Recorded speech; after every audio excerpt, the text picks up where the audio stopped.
Now, the objectives of today's session is just a recap of the various choices of structure. So personally, for me, I say, I hope everyone can hear me before I proceed. Aaron? I can hear you. All right, perfect. So when it comes to breeding, there's the commercial sense where you have to do the low cost of production. So low cost of production is now where we'll begin with choice of structures. So choice of structures meaning in the piloting, I always say it's better to concentrate more on genetics than fanciful 5-star accommodation for your livestock. So I'll be able to speak through using my own images at the farm, the ones that I started with. Then I'll also speak on types of genetics, which means which genetics are locally available, and what makes commercial sense when you're talking about meat market and the breeding market. Then I'll touch on record keeping, as well as goat vaccination schedule. Those two, I will combine them. Then the breeding cycle is just an issue of if you're having like 50 or 100 goats, how do you do synchronized kidding so that they are born at the same time? Then there'll be the Q&A. So for purposes of economic sense, in farming, it requires you to be able to do the cost implication of the project at the first step. Now, when you begin with the choice of structures, you realize that this one is just an outline, which will be able to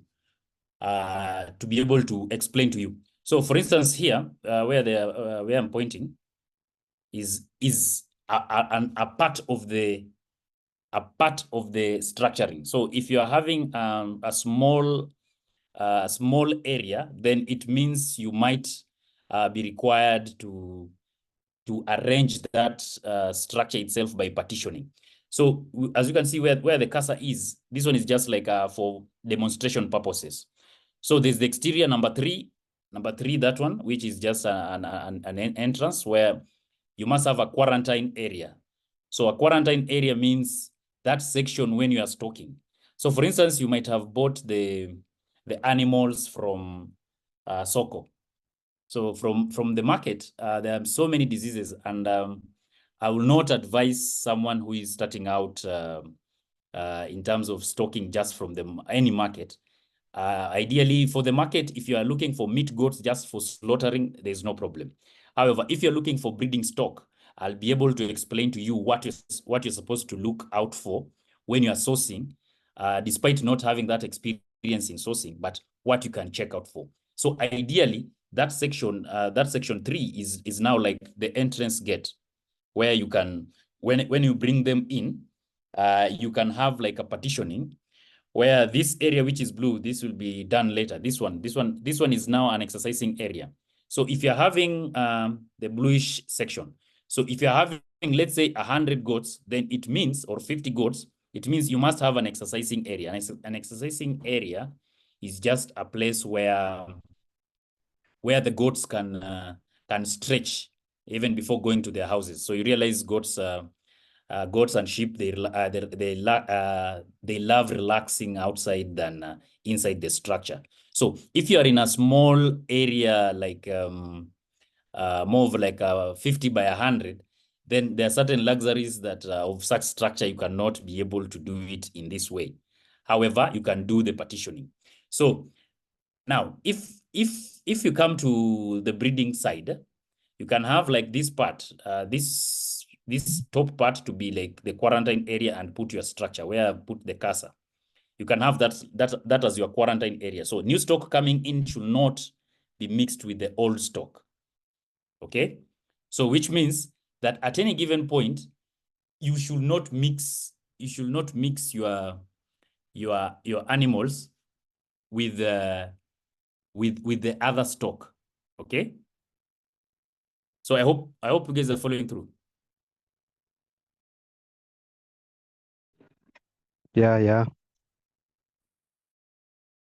In case I'm fast, you can always interject. It's okay. Yeah.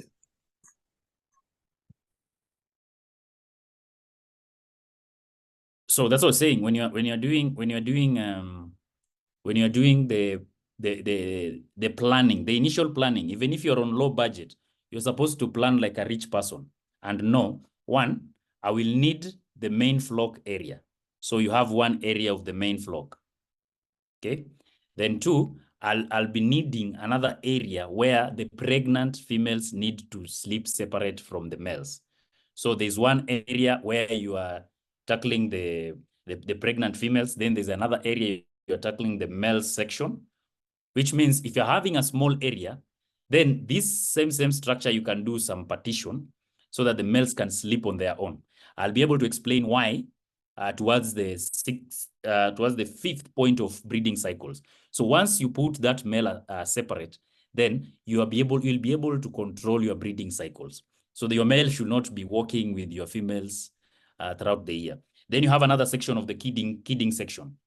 Kidding section means that, for instance, you can decide like another area like here where I've pointed, you can put a small structure where the kids can be able to stay in that area, especially when they are weaning. Weaning means from 2.5 to 3 months, then you need to separate them so that the sisters and brothers don't meet each other, as well as the father does not meet the daughters.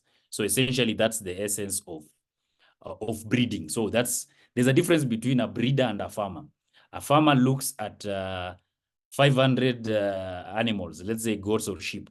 A breeder can have two goats, but those two goats, if he sells those two goats, he can buy another like 200 or 100 goats. So you can have like gala goats, but those goats have birth certificates, they have documentation, which I'll be able to speak about it. So if you're starting out, this one is not an internet picture. This was my second structure, a low budget structure, whereby I just used recycled drums. So for the recycled drums, those ones now enabled me to be able to cut costs in terms of structural design. Why? When you're doing the pilot phase, you're not supposed to begin with a very fanciful house, because those animals themselves, they have to choose you as well. So even if you have serious financial muscles, it's always good for animal production that you do the trial phase. The trial phase meaning you do it piecemeal, slowly by slowly. So you begin with a structure and say, anyway, this one it's a low budget one. So I'll say in my planning, I'll put this low budget structure in the quarantine area. Why quarantine area? As a farmer, you must be prayerful. So the quarantine area should be something that should only be used for quarantine rather than more of sick bay. But of course, with animals at any given point, the diseases will always be there. So you must plan ahead and know that this structure is not my most fanciful structure on the farm. For me, I want like a 5-star Sarova structure later. Reason being, I don't want to have issues of fleas. So the only downside of this structure is that if they're sleeping on the ground during dry season, you might have some issues of fleas with it. But if you have if you maintain the hygiene, then high chances of hygiene, meaning cleaning almost daily. The raised structure, which is this one now, was my next structure, which is still existing structure at the farm. So initially, I was trying to get a master plan in terms of coming up with a 5-star. So this was my second best. The iron sheets are just recycled from the farm. The trees as well from the farm, except the floor area. So this one's, one might wonder why the iron sheets towards the end. That side is facing the river. So I realized that, especially with the Boer goats, which are exotic goats from South Africa, I used to have pneumonia challenges, because the moment you raise the house too high, then and it's facing the side of the side of the river, for instance, or if you are farming in an area which is cold, then you might require to do some a little bit warm up, but not enclosing it 100%. As you can see where I've pointed with the arrow, towards that part to the top, that one is a chain link. A chain link meaning in case your area has, you do risk mapping and see what are the threats to my business if I start goat farming or sheep farming tomorrow. So if you are living in Kajiado towards Amboseli, where you have some wild animals, so you might think towards, you cannot just leave your goats to sleep outside just the way we did traditionally. But you say, I cannot import a goat very expensive, or I cannot be breeding a good number of animals, and then I just leave them outside. Because at the end of the day, in risk management, you must also be able to know, I'm pumping in this given sum of money, then this is my current operational cost, and this is my projection. So with this structure, if you can see towards the door, even this is what now the of their number and proximity to my CCTV camera. So that's why it's a little bit raised. Now, after this one, for the other goats, this is now the third structure. All these structures, I still have them at the farm. So this one is 40 feet across. Across the length, it's 40 feet. So this one is carrying a capacity of 130 to 150 comfortably. Those are now for the main flock of the females. So I have another structure where the males have their own bedroom for purposes of breeding. I will only introduce them when during the breeding season. So that's why if you're doing your calculations, then you say, I need the structures that I'll need are these. For instance, I need the pregnant section, I need the kids section, I need the quarantine section, which the quarantine section can work together with, can work concurrently with the sick bay. Because at the end of the day, if you have some sick animals, there are certain illnesses that can be transmitted to others. That's why ventilation is key. So if you say that you are closing up the structure completely, as you can see in the housing C, has some gaps in between. So the gaps in between is for purposes of ventilation purposes, because you realize even goats, just like human beings, they get pneumonia.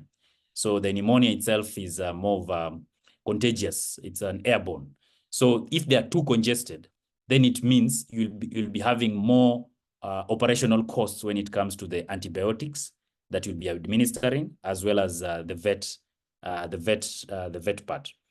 So now, for this one now is where someone decides and says,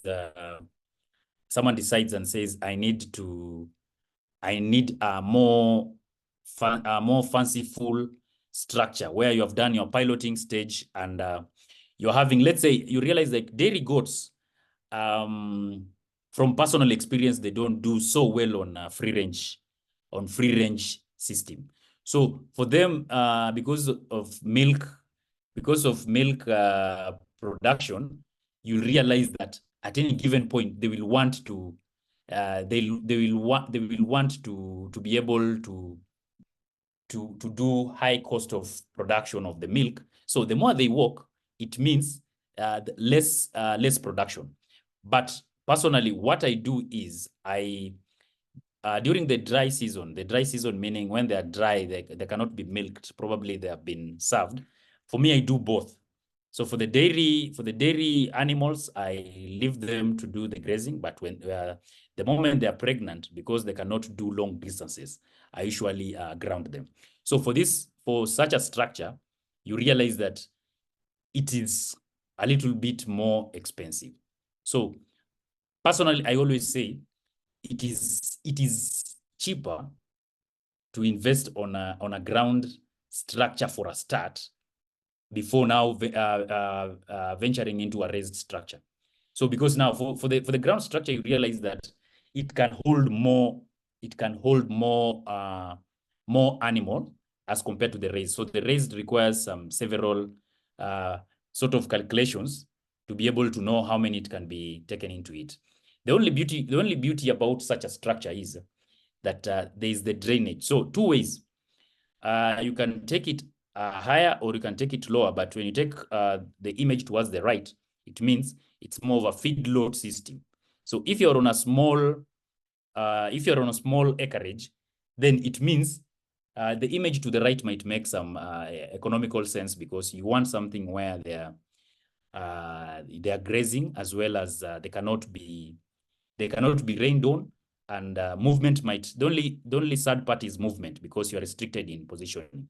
So you can be able to do the troughs in between, and then you have a spacing for whoever is feeding it both sides. So with such a structure, you can still do the partitioning and ensure that depending on your wind direction, then you put the back to the opposite direction where it's blowing, so that now you cannot induce the synchronized, it cannot bring the females on heat, but